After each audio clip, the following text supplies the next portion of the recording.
اللفظ هو الصوت الخارج من الفم المشتمل على حروف اللغة العربية الهجائية، فالكتابة والرموز والإشارة ليست بكلام ولو أفادت معنى. Ang tinatawag na lafaz o ang pagbigkas huwa sautul khariju min al-fam.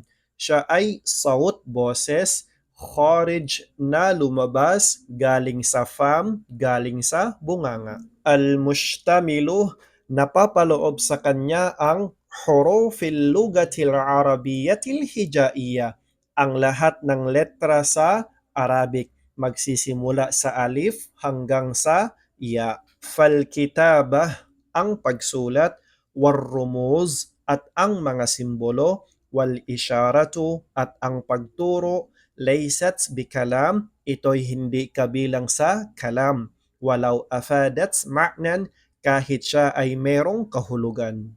Sa madaling salita, ang lapaz o ang pagbigkas, ito ay saut, boses, kharij na lumabas galing sa bunganga.